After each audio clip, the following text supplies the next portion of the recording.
Welcome to my channel. और आज के लेक्चर में हम डिस्कस करने वाले हैं सर्वलेट टेक्नोलॉजी के बारे में। सर्वलेट टेक्नोलॉजी क्या होती है, हम सर्वलेट टेक्नोलॉजी क्यों यूज करते हैं। जैसे कि आपको पता है, अगर हमें वेब एप्लीकेशन बनाना है, जावा के अंदर अगर हम वेब एप्लीकेशन बनाते हैं तो हमें कोई ना कोई सर्वर साइड टेक्नोलॉजी चाहिए। अगर हम डॉटनेट के साथ जाते हैं तो वहां पे ASP.NET विद C# है, विद VB है, विद JSharp है। अगर हम PHP लैंग्वेज में जाते हैं तो वहां पे सर्वर साइड पे हम PHP स्क्रिप्टिंग लैंग्वेज यूज करते हैं। तो जावा के अंदर अगर हमें सर्वर साइड पे अगर कोई टेक्नोलॉजी यूज करनी है तो उसमें हम लोग सर्वलेट टेक्नोलॉजी यूज करते हैं। जैसे कि ये मेरा एक HTML पेज है, यहाँ पे मैंने कुछ डिजाइन किया है। For example addition of 2 number करना है मुझे। सपोज ये है फर्स्ट नंबर,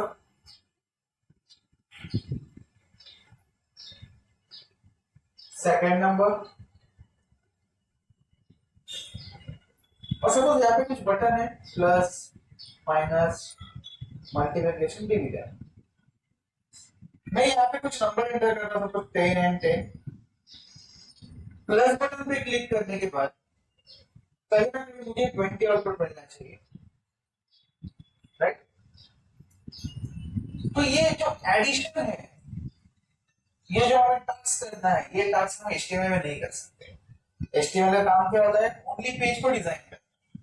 तो ये हमने डिजाइन तो कर दिया, लेकिन ये जो एडिशन, सब्ट्रैक्शन, मल्टीप्लिकेशन या जो भी आपको टास्क करना है उसका कोड हमें सर्वर साइड पे लिखना है, क्योंकि हम लोग वेब एप्लीकेशन बना रहे हैं। और सर्वर साइड के लिए यहाँ पे हम यूज करेंगे सर्वलेट टेक्नोलॉजी। तो सर्वर साइड पे आपका एक अनदर पेज होगा जो हम सर्वलेट से बनाएंगे, और यहाँ पे वो एडिशन, सब्ट्रैक्शन, मल्टीप्लिकेशन, डिवीजन, इनका टास्क यहाँ पे लिखेंगे, ठीक है। तो इसके बाद में एक डेफिनेशन यहाँ पे है कि सर्वलेट क्या है। देखो, servlet technology is used to create a web application. जैसे कि मैंने बताया, हमें एक वेब एप्लीकेशन बनाना है, जैसे कि HTML का पेज है, सर्वलेट का पेज है, इनके दो हमें कैलकुलेटर बनाना है। Second, servlet reside at the server side. Server side मतलब यहाँ पे जब हम प्रोग्राम रन करते हैं तो HTML फाइल क्लाइंट साइड पे शो होती है, और ये सर्वलेट का पेज है ना, ये क्लाइंट को शो नहीं होगा, लेकिन ये ऑपरेशन के लिए कहीं ना, ये टास्क परफॉर्म करने के लिए कहीं ना कहीं सेव किया होगा, स्टोर किया होगा, डिप्लॉय किया होगा। तो यहाँ पे हमारे पास एक सर्वर होता है। तो जब हम किसी भी आईडी का यूज करते हैं, इंटीग्रेटेड डेवलपमेंट इन्वायरमेंट, तो यहाँ पे हम नेटबीन्स सपोर्ट यूज कर रहे हैं।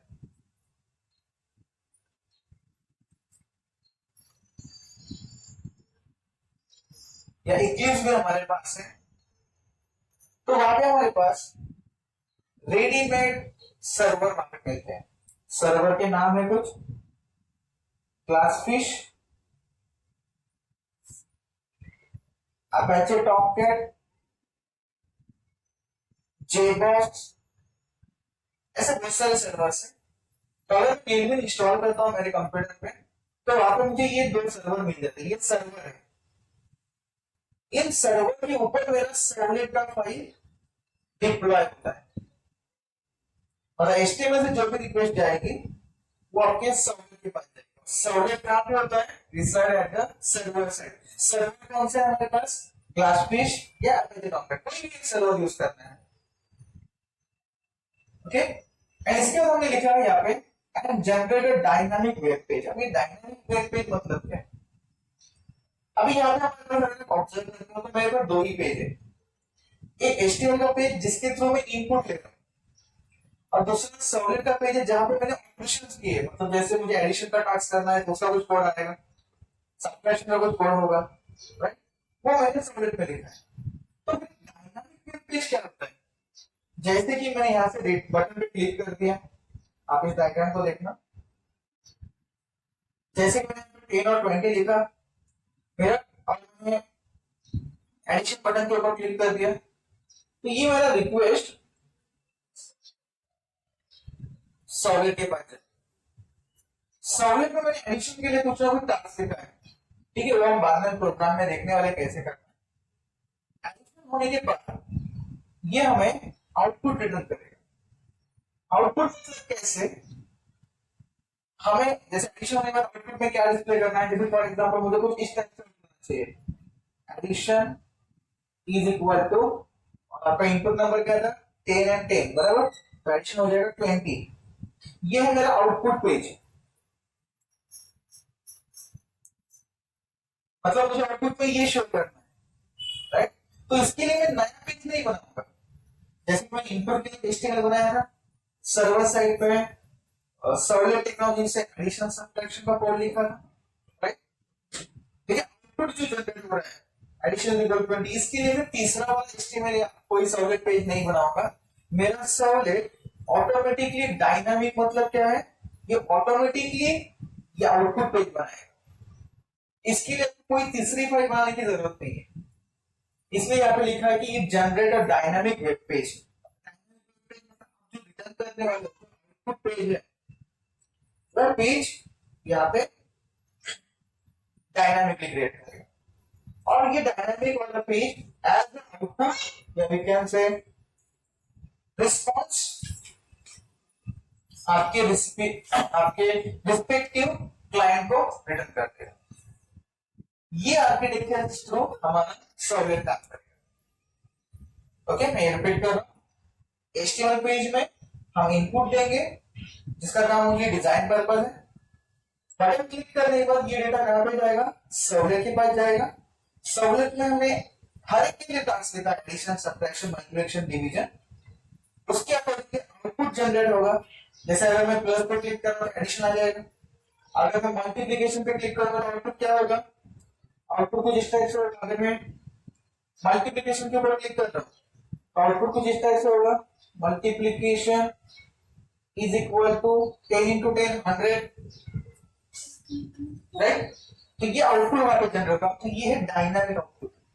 और ये मतलब डायनामिक आउटपुट जो है वो डायनामिक पेज बनाएगा, एक हमारा सॉलिड डायनामिक पेज बनाएगा, उसमें आउटपुट जाएगा, और ये आउटपुट आपके रिस्पेक्टिव क्लाइंट को रिडायरेक्ट किया जाएगा। ये काम होता है, ये वर्किंग होता है आपके सर्वलेट, ठीक है। तो इसी के अकॉर्डिंगली थोड़ा सा आगे हम जाएंगे, ये बेसिक सर्वलेट। सर्वलेट होता है कहां पे, तो सर्वलेट सर्वर के अंदर होते हैं। सर्वर हम नेटबीन जब आईडी यूज करते हैं तो उसमें ग्लासफिश, अपेचे टॉमकैट सर्वर्स होते हैं, कोई भी आप सर्वर यूज कर सकते हो, उस सर्वर में आपका सर्वलेट होता है। एक्चुअली सर्वर के अंदर भी कंटेनर्स होते हैं, जैसे हम वेब कंटेनर बोलते हैं या सर्वलेट कंटेनर बोल सकते हैं, उसके अंदर ये सर्वलेट्स होते हैं। तो फिलहाल अभी इतना करना, सर्वलेट होते कहां पे, सर्वर के ऊपर, ठीक है। इसी के अकॉर्डिंगली सर्वलेट के बेसिकली हम दो टाइप डिवाइड, मतलब सर्वलेट को बेसिकली हम लोग दो टाइप में डिवाइड करते हैं, ठीक है।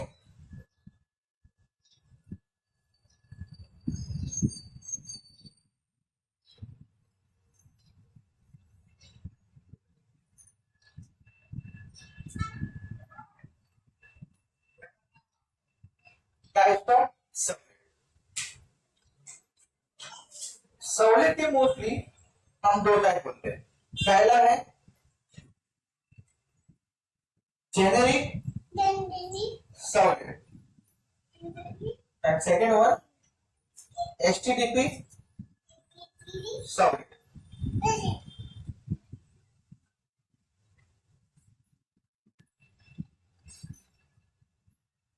सर्वलेट के बेसिकली हम दो टाइप डिसाइड, मतलब सर्वलेट बेसिकली दो टाइप में डिवाइड किया हुआ है, generic servlet and HTTP servlet. और अगर हम इसका हायरार्की अगर चेक करेंगे तो वहां पे हायरार्की कुछ इस टाइप से आता है।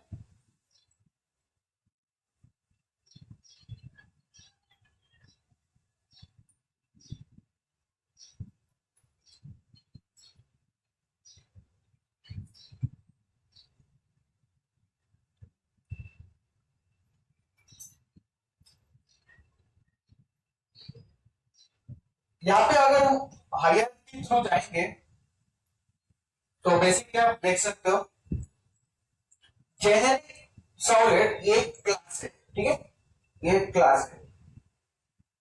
एचटीपी सॉलिड ये भी एक क्लास है, लेकिन solid it is N interface, ठीक है। सॉलिड इंटरफेस में इसलिए इनहेरिटेंस के लिए हमने डैश यूज किया और ये दोनों क्लासेस है। इस हायरार्की को देख के हम इसको सिंपली क्लासिफाई भी कर सकते हैं, जैसे कि कुछ डिफरेंस यहाँ पे हम लिख सकते हैं दोनों के बिटवीन कि दोनों टाइप में क्या क्या डिफरेंस हो सकता है। तो पहला डिफरेंस मैं यहाँ पे बता देता हूँ आपको, generic and HTTP solid mostly दो टाइप है सॉलिड के। मतलब अगर मैं सॉलिड का प्रोग्राम बना रहा हूँ, जैसे मैंने अभी आपको बताया था कि मैं सर्वर साइड पे कुछ कोड लिखने वाला एडिशन सब्ट्रैक्शन के लिए, राइट। तो ये कोड लिखने के लिए मुझे कोई ना कोई टाइप यूज करना है सॉलिड का। एक तो मैं जेनेरिक टाइप बनाऊंगा सॉलिड का, एक तो मैं एचटीटीपी सॉलिड का टाइप बनाऊंगा, ठीक है। तो फिर कौन सा टाइप बेटर होगा, ये हम लोग यहाँ पे डिफरेंशिएट के थ्रू डिस्कस करेंगे। जेनेरिक सॉलिड जो है यहाँ पे लिख देता हूं, generic solid it is a protocol independent, और इसके अपोजिट साइड में आप लिख देते हैं HTTP it is a protocol dependent.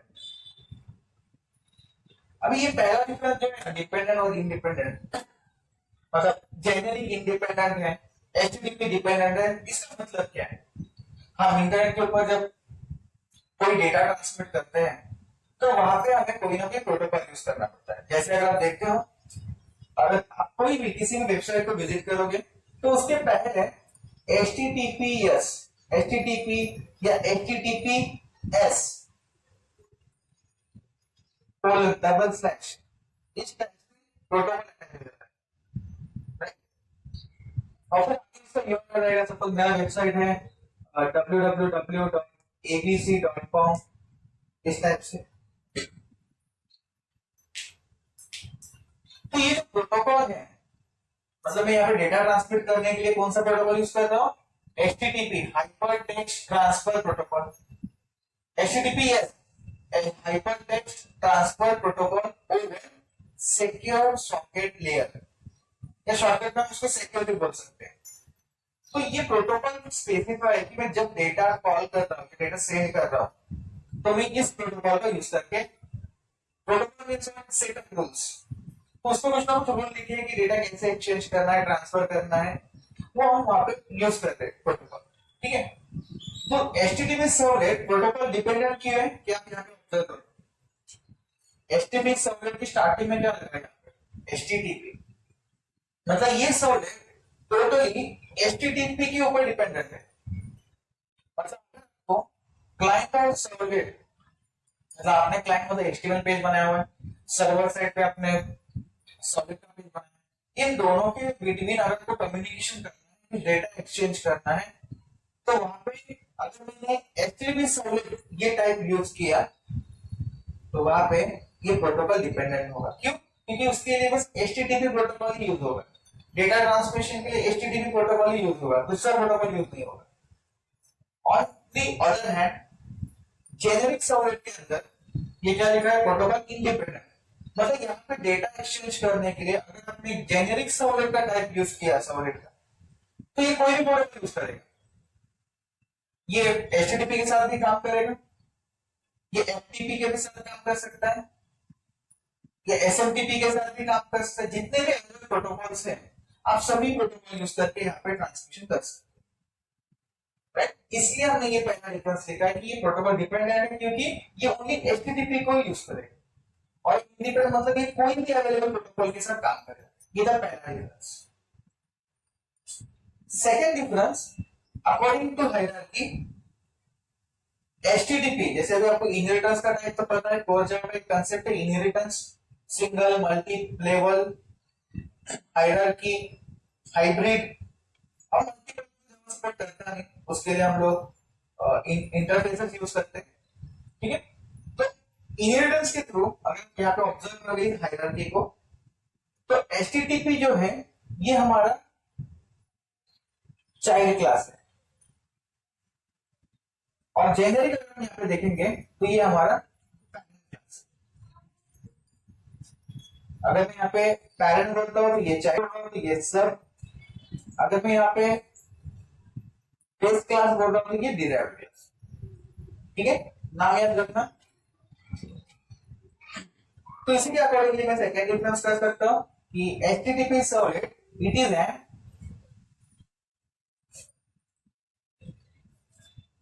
सब class of generic servlet.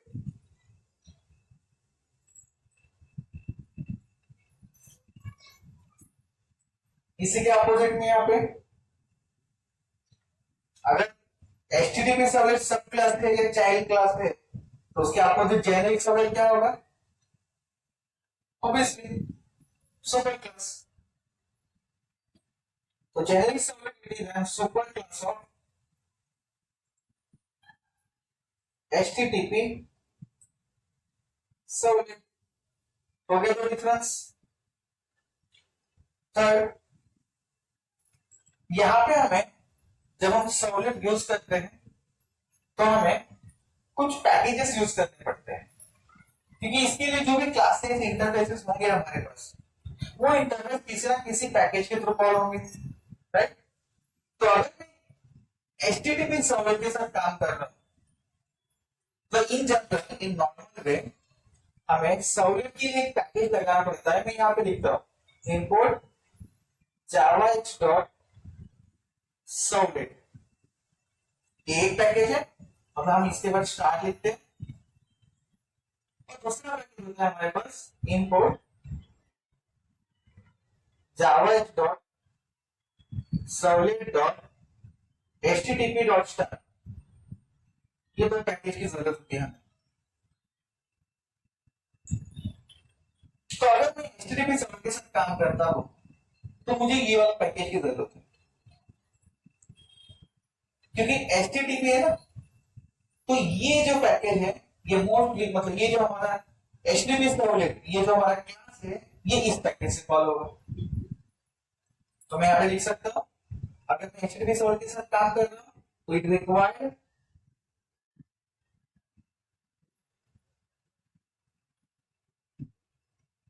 javax dot servlet dot HTTP package.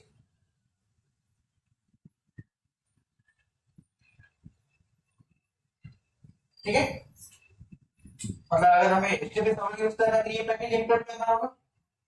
और कौन सा वर्जन है? ये जेनेरिक है, इसके लिए कोई भी टाइप कोई भी प्रोटोकॉल यूज होगा, तो इसके लिए ये पैकेज की ऐसी कोई जरूरत नहीं है हमें, क्योंकि ये जेनेरिक सर्वलेट जो है ना इस पैकेज से कॉल होने वाला है। तो इसलिए मैं यहाँ पे लिख सकता हूँ यहाँ पे इट रिक्वायर्ड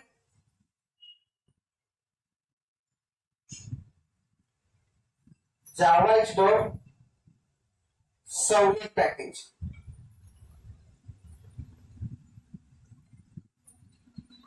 ओके, इसके बाद और भी डिफरेंस हम यहाँ पे कर सकते हैं। HTTP सर्वलेट के अंदर डेटा हैंडल करने के लिए मतलब आपके यूजर से जो रिक्वेस्ट आ रही है उसके लिए जो इससे मैंने बताया था कि मैं यूजर से 2 नंबर इनपुट ले रहा हूँ और सर्वर साइड पे मैं एडिशन करूंगा, सर्वर साइड पे मैं सब्सट्रैक्शन करूंगा, राइट। ये कोड लिखेंगे कहां पे हम लोग? इसके लिए HTTP सर्वलेट में कुछ मेथड्स है, सिमिलरली जेनेरिक सर्वलेट में भी कुछ मेथड्स है। मोस्टली अगर मैं ज्यादा नहीं जा जैसे मैं आपको बता देता हूं कि अगर मैं HTTP सर्वलेट के साथ जाता हूं तो कभी ना कभी मुझे यहाँ पे लिख देता हूं public void to P capital post, 2 post है, इसमें 2 पैरामीटर लिखने हैं। जैसे मैं लिख देता हूं पहले HTTP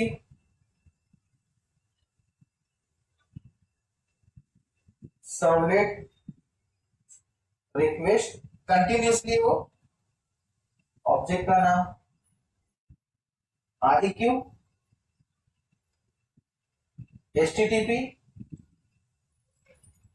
सर्वलेट रिस्पॉन्स RES। आप पूरा भी नाम लिख सकते हो, रिक्वेस्ट एंड रिस्पॉन्स, ठीक है। ये ऑब्जेक्ट के नाम यहाँ बदल भी सकते हो। तो यहाँ पे मैंने डू पोस्ट जो मेथड लिखा है ना, तो जब मैं सर्वलेट बनाऊंगा तो उसके अंदर मुझे डू पोस्ट मेथड के अंदर वो जो एडिशन ऑफ टू नंबर का जो कोड था वो लिखना है। लेकिन इसके लिए भी एक कंडीशन है। HTML पेज में जब हम फॉर्म बनाएंगे, हमने इसके बाद हम एग्जांपल ही करने वाले हैं तो आपको पता चल जाएगा।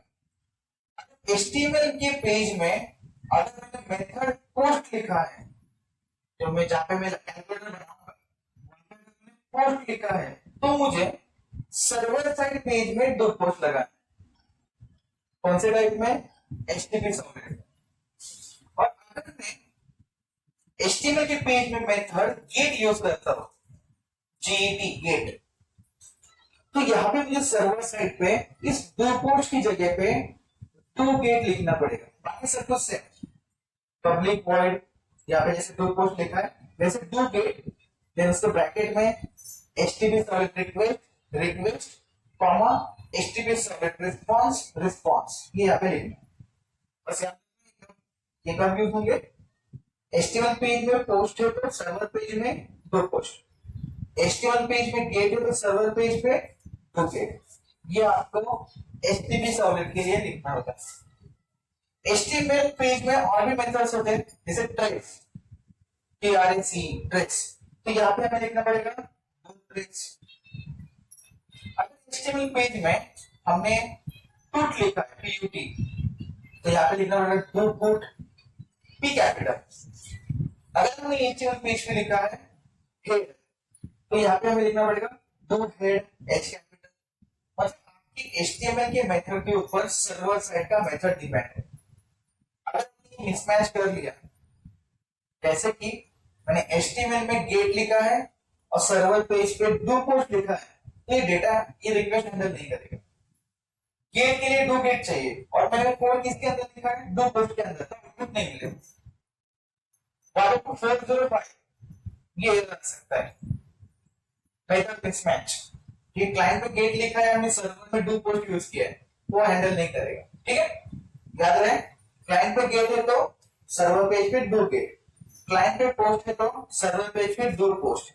क्लाइंट मतलब HTML पेज, और उस पे हेड है तो डू हेड, वहां पे पुट है तो डू पुट, वहां पे ट्रेस है तो यहाँ पे डू ट्रेस, ठीक है। इस तरह से आपको HTTP सर्विस में लिखना पड़ेगा, सॉरी HTTP सर्वलेट के अंदर करना पड़ता है। On the other hand generic servlet के अंदर आपको एक कॉमन फंक्शन यूज करना पड़ता है, मैं जो यहाँ पे लिख देता हूं, पब्लिक वॉइड सर्विस, स्मॉल में ही लिखना है। इसमें दो पैरामीटर आएंगे again, servlet request from servlet response. याद रहे, यहां पे हमने HTTP सर्वलेट रिक्वेस्ट लिखा था, यहां पे हमने क्या लिखा है? Servlet request. यहां पे हमने लिखा था HTTP सर्वलेट रिस्पॉन्स, यहां पे हमने लिखा है सर्वलेट रिस्पॉन्स। क्यों? क्योंकि ये HTTP स्पेसिफाइड प्रोटोकॉल है ना, तो ये HTTP प्रोटोकॉल को फॉलो कर रहा है, तो ये HTTP कीवर्ड पे पहले लगना है। तो ये क्या? HTTP servlet request, HTTP servlet response, ये दोनों इंटरफेसेस। यहां पे भी देखो, सर्वलेट रिक्वेस्ट, सर्वलेट रिस्पॉन्स, ये दोनों के इंटरफेसेस है। तो सबसे पहले HTTP नहीं है, क्योंकि ये क्या है? प्रोटोकॉल इंडिपेंडेंट, इसलिए यहां पे हम HTTP नहीं लगाएंगे। अगर HTTP लगाएंगे तो ये प्रोटोकॉल डिपेंडेंट हो जाएगा, लेकिन इसके डेफिनेशन में क्या है? It is a protocol independent, ठीक है। तो अब फिर ये दो पैरामीटर के यूज, इन दो पैरामीटर का यूज क्या है यहाँ पे? तो ये सर्वलेट रिक्वेस्ट और सर्वलेट रिस्पॉन्स, इन दोनों का काम होता है यूजर से इनपुट लेना और यूजर को आउटपुट देना। जैसे मैंने यहाँ पे बताया था, मैं यूजर से दो नंबर इनपुट करूंगा, 10 एंड 10, या जो भी नंबर लिख रहे हो, तो जो भी इनपुट ले रहे हो वो डेटा सर्वर पे एक्सेस करने के लिए हम लोग, सर्वर पेज पे एक्सेस करने के लिए हम लोग इसका ऑब्जेक्ट, ये रिक्वेस्ट है तो इसका ऑब्जेक्ट, अगर मैं HTTP के थ्रू जा रहा हूं तो ये, और अगर मैं जेनेरिक के थ्रू जा रहा हूं तो सर्वलेट रिक्वेस्ट, ये भी इंटरफेस है। इसका जो मैं इंस्टेंस बनाऊंगा, ये जो यहाँ पे लिखा है रिक्वेस्ट, उसके थ्रू उसका एक मेथड है गेट पैरामीटर पी कैपिटल, उस मेथड के थ्रू HTML पेज में जो भी मैंने इनपुट लिया है वो मैं सर्वलेट में एक्सेस कर दूंगा। ये मैं आपको प्रैक्टिकली बताऊंगा, ठीक है। तो ये दोनों पहले पहले जो आर्गुमेंट है उनका काम क्या है, इनपुट लेना, और दूसरे जो आर्गुमेंट है या पैरामीटर है दोनों के, उनका काम क्या है, आउटपुट रिडायरेक्ट करना। ठीक है, बस इतना ही पहले याद रखो। और ये सब इंटरफेसेस है, ठीक है। यहाँ पे मैंने उनकी जो ऑब्जेक्ट, ये उनके डेफिनेशन में है वो मैं यहाँ पे लिख रहा हूँ। और यहाँ पे हम आते थे जेनेरिक सर्वलेट में, आपको सर्वर पेज पे सर्विस मेथड लिखना है, ठीक है। यहां पे आप क्लाइंट साइड पे मतलब HTML में गेट लिखो, पोस्ट लिखो, ट्रेस लिखो, पुट लिखो, डिलीट लिखो, जो भी मेथड यूज करोगे, सर्वर साइड पे आपको एक ही मेथड यूज करना है, सर्विस। इसके लिए अलग अलग मेथड नहीं है। क्लाइंट पे कोई भी मेथड यूज करो, क्योंकि इंडिपेंडेंट है ना, तो सभी टाइप के डेटा का डील करेंगे।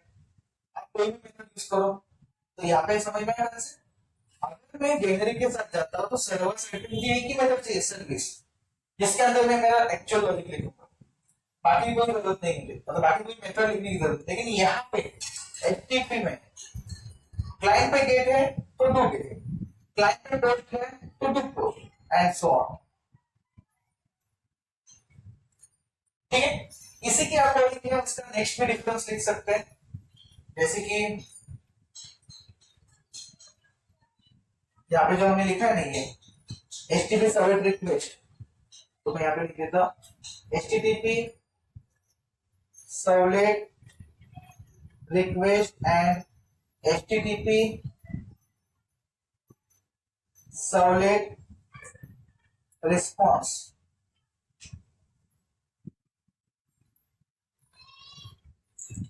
Both interfaces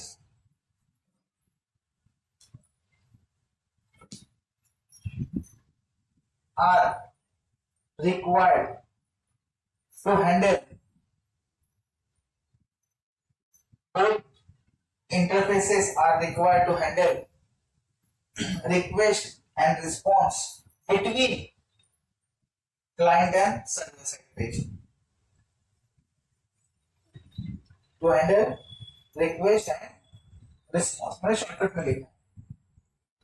तो सिमिलरली अगर मैं यहाँ पे जाऊंगा तो यहाँ पे फ्लिप होगा, डिफरेंस क्या होगा, यहाँ पे हमें पता चलेगा servlet request and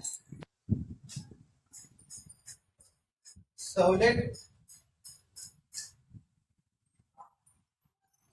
request and servlet response, servlet request and servlet response, both interfaces are required to handle request and response between client and server page। Client मतलब हमारा HTML पेज और सर्वर साइड का page मतलब हमारा server, ठीक है। इस type से हमने सर्वर के जो बेसिक दो टाइप है, इन दोनों को हमने एक्सप्लेन किया, उनके बिटवीन का जो डिफरेंस है वो मैंने यहाँ पे बता दिया, ठीक है। नेक्स्ट लेक्चर में हम लोग कैलकुलेटर का एक एग्जांपल करेंगे बाय यूजिंग HTTP सर्वलेट, ठीक है। दोस्तों आपको ये समझ में आया होगा what is the servlet and type of the servlet and differentiate between generic servlet and HTTP servlet. Thank you everyone.